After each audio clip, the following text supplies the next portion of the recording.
그러면 영국에서 가장 좋은 학교가 어디일까 이제 고민을 해보다가 제 주변에 이미 여기 졸업하시고 자리 잡으신 분들이 있으셔서 이제 네트워크도 워낙 좋다라는 걸 알고 있었기 때문에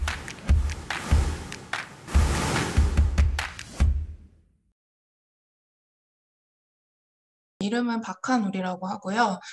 현재 러프버러 런던 캠퍼스 스포츠 비즈니스에서 스포츠 애널리틱스 앤 테크놀로지를 석사 과정을 전공하고 있는 학생입니다. 우선은 저는 기존에 이제 한국에 있을 때 스포츠 업계에서 한 4년 정도 일을 했는데 이제 일을 하다 보니까 좀 더 큰 시장에서 스포츠 산업이나 아니면 네트워크를 좀 쌓아야 될 필요성을 좀 느껴서 그래서 좀 알아보다가 네, 제가 축구 쪽에 좀 관심이 많아요. 그래서 축구 비즈니스는 아무래도 영국이 제일 크기 때문에 그래서 영국을 선택하게 됐고 그러면 영국에서 가장 좋은 학교가 어디일까 이제 고민을 해보다가 뭐 구글 검색하면 바로 나오더라고요. 이제 러프버러 전체 학교 런던 포함해서 이제 스포츠 분야에서 세계 1위라고도 하고 제 주변에 이미 여기 졸업하시고 자리 잡으신 분들이 있으셔서 이제 네트워크도 워낙 좋다라는 걸 알고 있었기 때문에 망설임 없이 지원을 할 수 있었습니다. KFA에 지금 굉장히 높은 자리에 여성분이 한 분 계시고요. 그리고 제가 좀 친하게 지내는 분은 이제 싱가포르에서 나이키 쪽 동남아 마케팅 진행하고 계시고 원래는 마케팅 에이전시를 싱가포르에서 바로 이제 졸업하고 들어가셨다가 네, 그런 식으로 자리를 잡으신 분들이 계셔서 제가 많이 성장할 수 있을 것 같아서 네, 지원하게 됐습니다. 스포츠 애널리틱스 앤 테크놀로지인데요. 데이터를 많이 활용해서 분석하고 그걸 퍼포먼스를 높이는 데 활용을 한다거나 아니면 커머셜하게 레비뉴를 높이는 데 활용한다거나 이런 식으로 쓰는 경우가 많거든요. 그래서 데이터 분석을 하는 부분에 대한 수요가 굉장히 높아요. 그래서 학교에서 이런 부분을 좀 빠르게 캐치를 했던 것 같고 그래서 저희 과가 만들어진 거거든요. 그래서 스포츠 관련된 이제 그 필드 안에서 선수들이 뛸 때 나오는 데이터, 그다음에 경기 밖에서 나오는 데이터, 그다음에 팬과 관련된 데이터, 이런 여러 가지 데이터를 어떻게 저희가 가공하고, 그다음에 분석하고 어떻게 해석하고 비즈니스에 적용할 수 있는지 이런 부분들을 배우는 게 데이터 쪽, 애널리틱스 쪽이고요.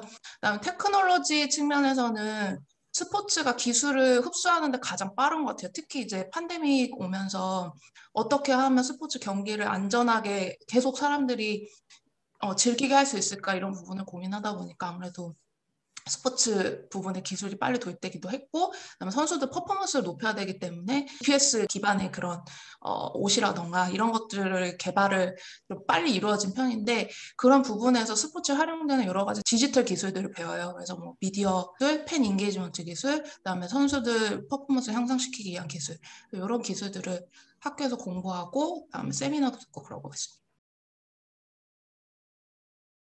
저는 이제 인펄슨으로 수업을 하기를 바랬기 때문에 그 부분에 있어서는 사실 좀 아쉬움이 남는데 온라인으로 1, 2학기를 진행을 하고 학교 수업에 몇 번 참여할 기회가 있었어요. 이제 가끔씩 이제 풀렸을 때가 있어서 참여할 기회가 있었는데 전반적으로 봤을 땐 굉장히 수업의 질에 만족을 하고 그다음 수업이 그냥 교수하고만 학생하고만 인터랙션을 하는 게 아니라 산업에 이제 종사하시는 분들을 초대를 해서 인터랙션을 많이 하는데 그런 부분에 있어서 저는 원래 그런 걸 굉장히 원했기 때문에 만족스럽습니다. 네.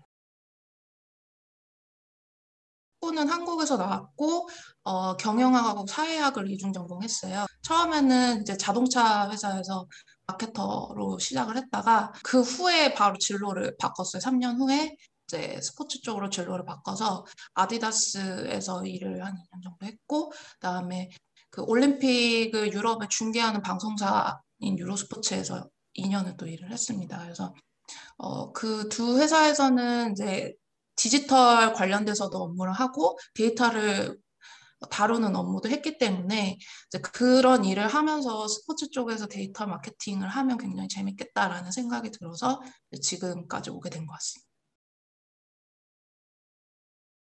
우선 저희 과는 한 35명 정도 되는데요. 그중에 한 60%는 영국인이고 그다음에 나머지가 인터내셔널이라고 보시면 돼요. 그래서 인터내셔널은 되게 다양한데 우선은 인도 친구들이 제일 많고 그다음 중국이나 홍콩 친구들 그리고 한국인은 저 혼자예요. 그리고 이스라엘, 뭐 남아공, 심지어 미국에서 온 친구들도 있거든요. 그래서 국적은 굉장히 다양하기 때문에 어울리기도 쉽고 물론 온라인이어서 좀 쉽진 않았지만 이제 이게 풀리면 굉장히 다양한 친구들을 만날 수 있어서 저희 과는 그런 부분에서는 좋은 것 같고요.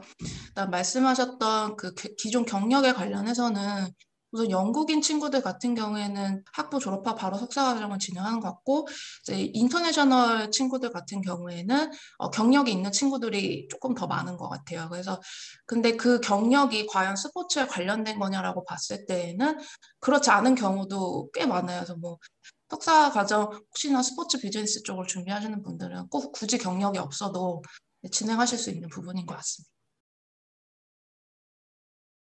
마이크로소프트 팀즈로 진행을 했고요. 학교가 이제 열 수 있을 때에는 학교도 열고 그 영국으로 입국하지 않은 친구들도 있었기 때문에 현지에서 듣는, 그러니까 본인 나라에서 듣는 친구들을 위해서 온라인으로 진행을 하고 그래서 듀얼로 진행을 했어요. 학교에서는 최대한 그 인펄슨 기회를 정부 지침에 따라서 하려고 노력을 했던 것 같아요. 그래서 온라인으로 진행을 할 때 이제 교수들이 그 브레이크아웃 룸이라고 해서 미팅하는 온라인 소프트웨어를 활용해서 코드를 한 세네 명씩 무작위로 넣은 다음에 그래서 그 안에서 이제 토론을 하고 돌아와서 교수 앞에서 발표하는 식으로 이제 진행을 했고요. 그다음에 온라인이라고 해서 전혀 활발하지 않은 건 아니에요. 오히려 온라인이기 때문에 조금 망설였던 친구들도 챗이나 이런 걸 통해서 엄청 활발하게 참여를 했고, 그래서 제 생각엔 저는 인펄슨으로 했을 때와 온라인으로 했을 때 그렇게 인게이지의 차이는 느끼지는 못했어요.